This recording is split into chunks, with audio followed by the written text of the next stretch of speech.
Welcome to Careless Coder. Today we will be making an Azure CI/CD pipeline for Rust, but you can adapt it for anything. Motherfucker! CI/CD stands for Continuous Integration and Continuous Deployment. These days it's a cornerstone of every enterprise software development project. So you as a developer should know how to do this, and also for your own private projects it's very useful. But for a lot of people it's hard to get started. I absolutely adore this, especially now with pipelines as code. So I will show you how to start that on Azure. And on Azure you have 1800 hours a month of free building, so pretty much it's free. And I will create a basic framework that builds a Rust application, because Rust already has the unit tests in there. So it's simple to demonstrate. You run a cargo test and a cargo build release. And then you have your integration part done. The deployment part, since we don't really have a target system to deploy to, I will basically take those created binaries for x86 Linux, x86 Mac and x86 Windows, and I will provision them back as compiled binaries into the repository. It is a Rust application.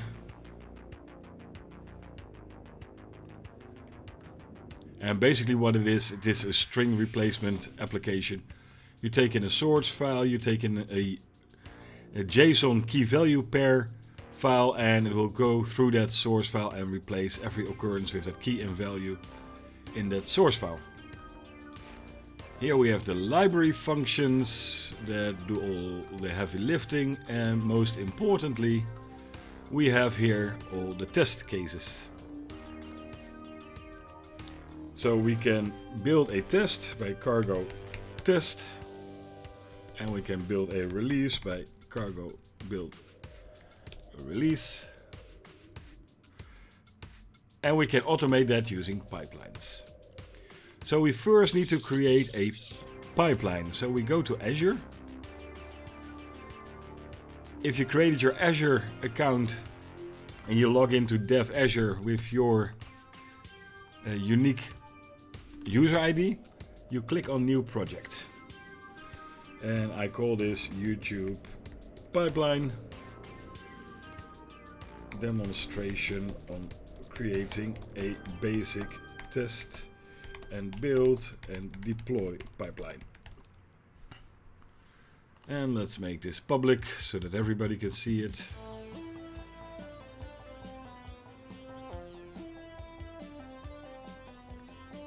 So we now have an empty pipeline. If we go to pipelines, you can see create pipeline. What we first are going to do after we create a pipeline that makes your workflow a bit more efficient is create a Git repository for this code base.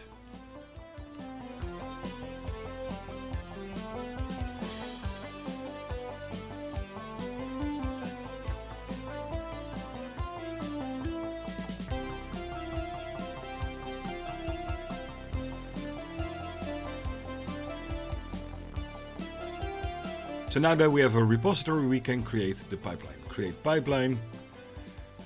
We want it to be in GitHub, or in my case in GitHub, of course, and it is this repository.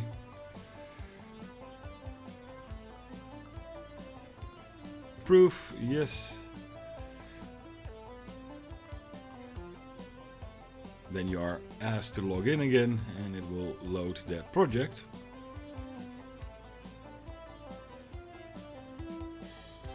And just let's click on the starter pipeline. So this is your pipeline as code. If you do a save and run, yeah, just for demonstration.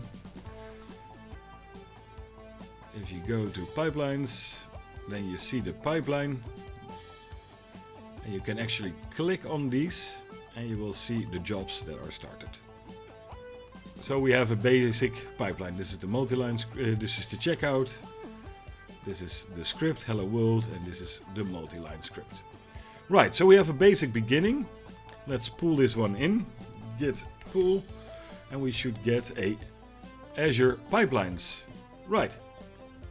So now we can start building our pipeline. A few little things. Trigger, that means that whatever branch a commit is done on the repository that we assigned to this project, that will trigger a build. And main is perfectly fine in this case.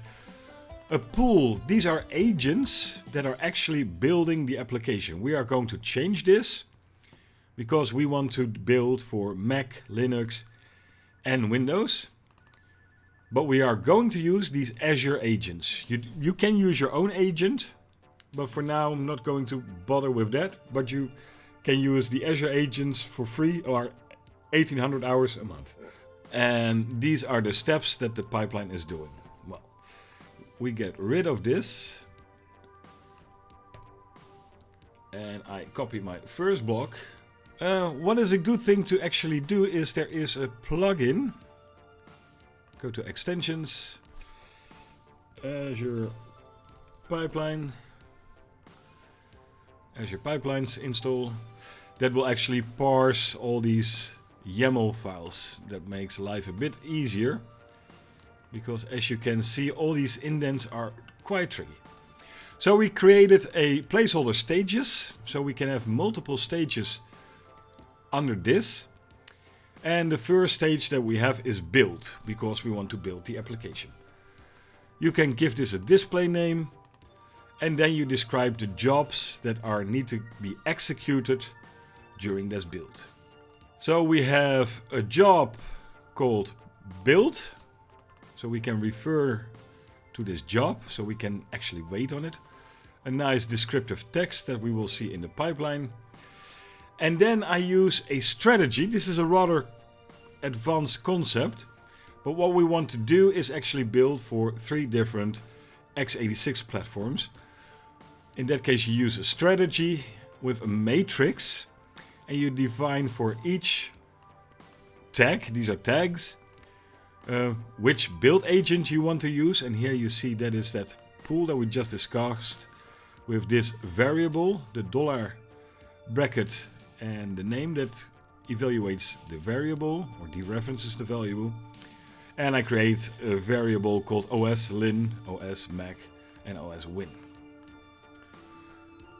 And when this is committed, it will, for every platform, create a job. And that job exists out of several steps. And the steps should be aligned underneath pool. So I bring in a template, which we're going to create in a moment, called Pipeline Templates Rust. You could get all that code in here as well, but it gets a bit cluttered.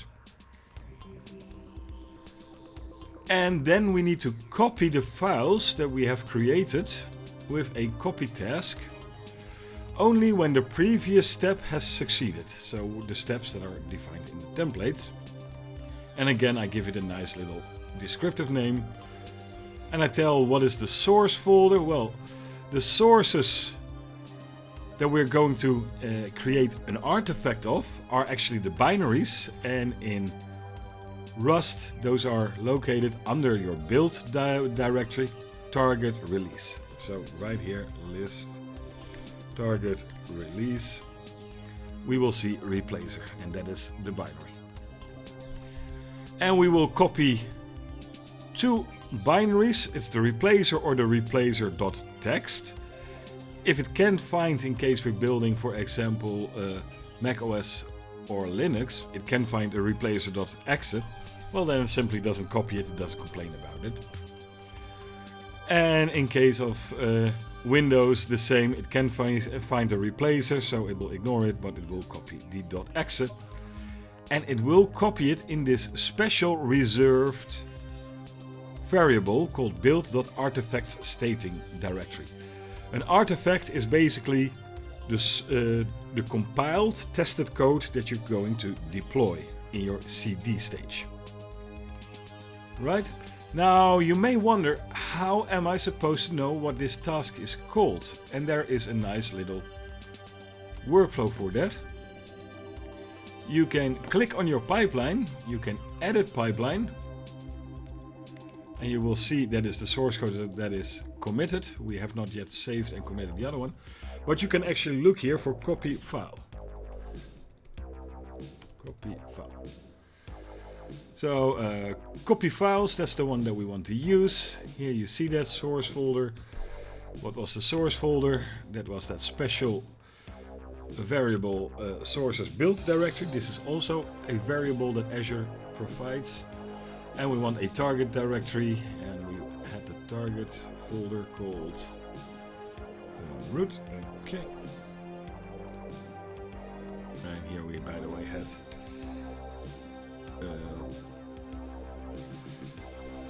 right, and there are perhaps some advanced things, like maybe we want to override. And then if you go where you want to have that inserted in your pipeline, you click on add. And this is that code segment that you saw, and usually I don't add it here, but I just copy this and I just paste it here and properly align it. That is something that you need to do yourself. And that's why this extension is really nice, because you have those little lines that tell you, right? So that is how you find out the tasks, because there is no reason or rhyme to remember all these tasks. There are so many. If you're building NPMs, there is NPM stuff in here. The install and authenticate, build. So look for your task here, fill it out, paste it in here and copy it where you want in your pipeline. So we have the copy files. Now we have to do the same thing with build artifact. I copy that in, because we now have a location, the staging directory for the artifact, and now we need to create the artifact. And these tasks align under each other. So there we go, and this needs to be indented as well. And these names are the names that you actually see the display name in your pipeline stage. If you click on the pipeline, good job. Those are these lines, and it's nice to have a very descriptive display name. Oh, let me first, we need to create the pipeline templates. Let's create a new folder. Pipeline templates. And let's create a file in there called, what was it called again? Rust build. .yaml. So these are the steps that the Rust build follows. So again, we have a steps,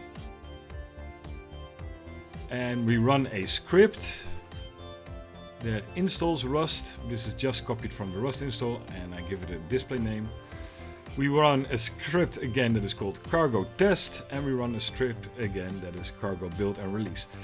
If any one of these fails, so if a test fails, it will return a non-zero from this script, and then the pipeline will stop.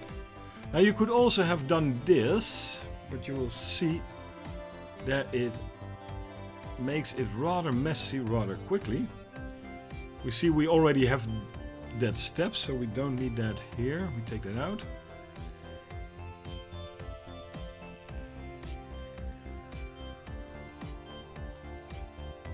So this would have done the same thing, but as you can see, it's rather big, and generally you want to reuse your Rust build for other applications, so it makes sense to create it a template.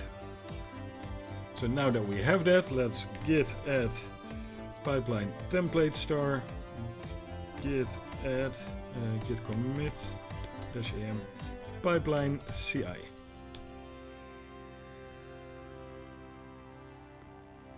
Commit, yes, git push. So it's now being pushed. Let's go over to the pipeline and see if we made any errors. Yes, we have a red thing. What does it say?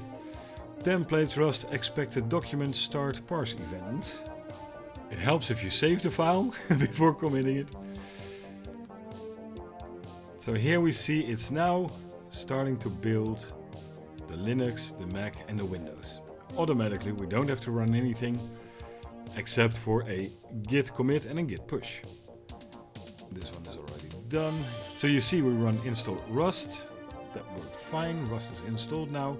Because those build agents don't have that installed, we run the cargo test. Here we see the cargo tests. Okay, yeah. And we build the solution. And it's nicely built for Linux and Mac. And we copy the binaries. So we copy here the replacer. We copy here the replacer and we created an artifact, and that artifact has that name replacer x64 with the OS name, as we can see that we created it here, artifact name. And now Windows is also done. We see also the install, also the unit test, the build, and also copy binaries but the replacer.exe, and then it's packaged into an artifact called replacer x64 Windows. So we have successfully built everything, but now we need to deploy this.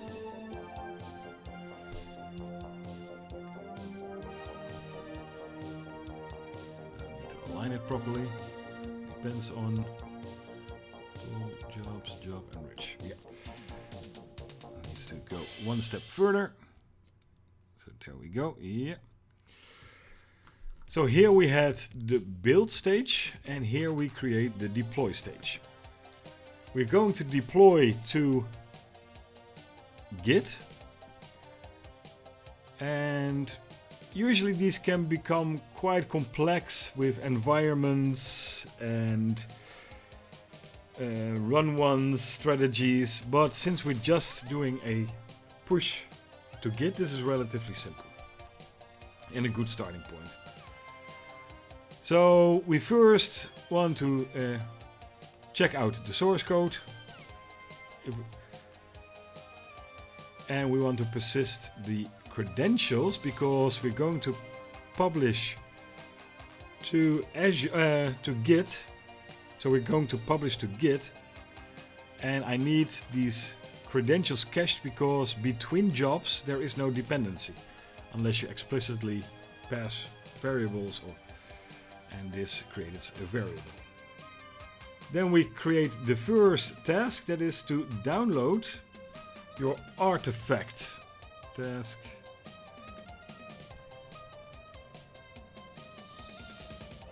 And then we need to align this properly. There we go. And we have created the artifact here, and it has now, let's show that, it has now 3 artifacts. If we go to that last run, you see artifact, published 3 artifacts. And these are stored now within Azure for 30 days. So we first need to download this, and this again was just created by editing the pipeline here. Edit.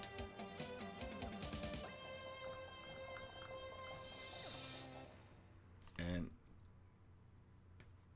download artifact. Let's look artifact. Download artifacts.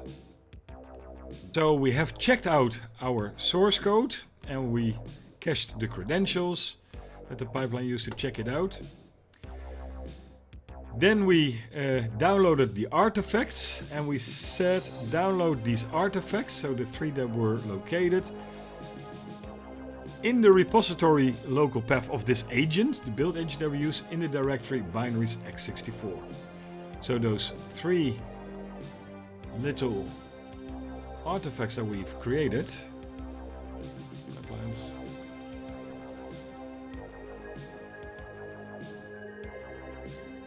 those 3 artifacts are downloaded by the download build artifacts and stored in the directory binaries x64.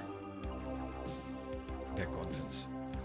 And now we can actually integrate this into our Git, because we have the binaries now in our Git repository, the local checkout. So let's put those in.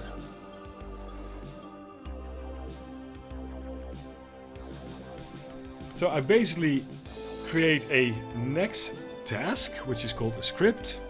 Script pipeline means run all these commands that are there. Set E is very important because we're running on a Ubuntu, so a Linux one. In Linux, if you have an error occurring somewhere and there's other code, it will forget that error. The set E will actually force, if any one of these throws an exit other than 0, it will stop the pipeline.